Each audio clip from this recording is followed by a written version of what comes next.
Friends, welcome to Divya swing. काठापदराच्या साडीपासून काही वस्तू बनवत होते मी, बॅग किंवा शॉपिंग बॅग वगैरे. तर त्यातला हा 5वा व्हिडिओ आहे. आज आपण शॉपिंग बॅग बनवणार आहे अशा प्रकारची. तर व्हिडिओला सुरुवात करूयात. आजची शॉपिंग बॅग बनवण्यासाठी आपण काय काय लागणार ते बघूयात. तर हे 2 क्विल्टेड पीसेस आहेत.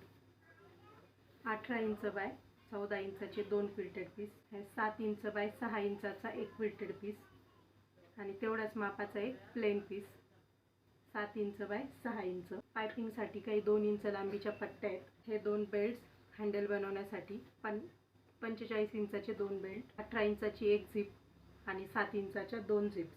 3 झिपसाठी मिळून 4 रनर. या झिपसाठी आपण 2 रनर वापरणार आहे. तर आपण शिवायला सुरुवात करूया.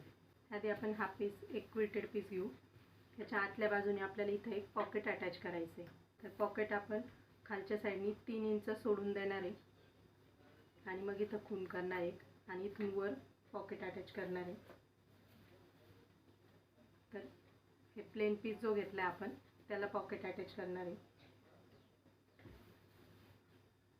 आधी आपण इथं झिप अटॅच करून घेऊ.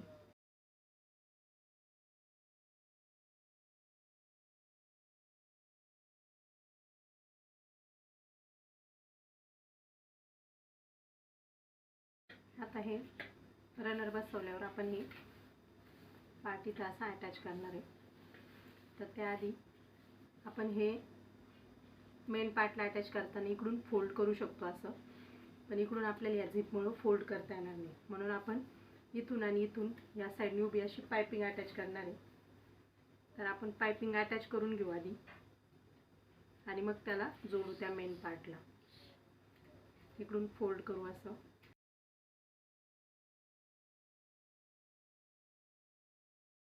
तशीच पायपिंग आपण इकडे पण अटॅच करू.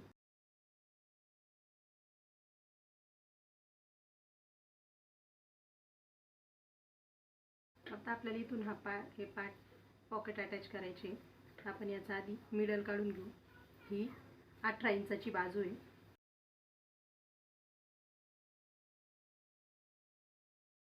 आता हे मिडल आहे याचा इथं. मग इथून आपण हा पार्ट अटॅच करणार आहे मिडलपासून. आणि अटॅच करतानाच हे असं पायपिंग जी लावली ती फोल्ड करून आणि मग लावणार आहे. जमत नसेल तर तुम्ही हे आधीच फोल्ड करून अशी टिप मारून घेतली तरी चालेल आणि मग अटॅच करताना सोपं होईल अटॅच करायला.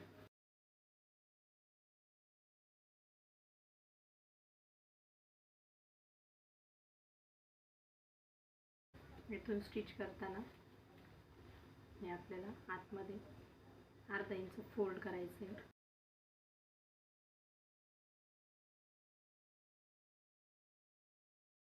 इकडून या झिपला असंच स्टिच केलं तरी चालेल किंवा इथं पण तुम्ही पायपिंग अटॅच करू शकता. आता आपले आतलं पॉकेट अटॅच करून झाले. आता आपण दुसरा हा पार्ट घेऊ आणि त्याला बाहेरच्या साईडने इथं आपल्याला पॉकेट अटॅच करायचं आहे. सेम अशाच मेथडने.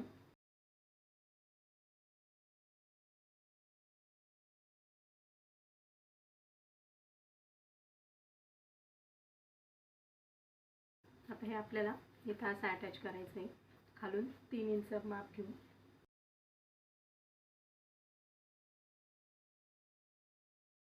आता हे अटॅच करताना कडेने फोल्ड करायची किंवा इथं पायपिंग अटॅच करायची गरज नाही, कारण आपण इथं बेल्ट्स अटॅच करणार आहे बाहेरच्या साईडने.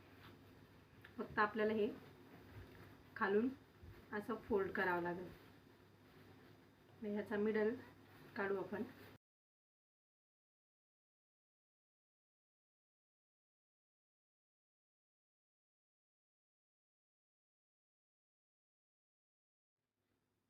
आता आपण हे दोन्ही फ्रंट आणि बॅक पार्ट्सला इथं बेल्ट अटॅच करणार आहेत. तर बेल्ट अटॅच करताना इथून आपण खाली आणि वर दोन्ही साईडला मिडल काढून घेऊ.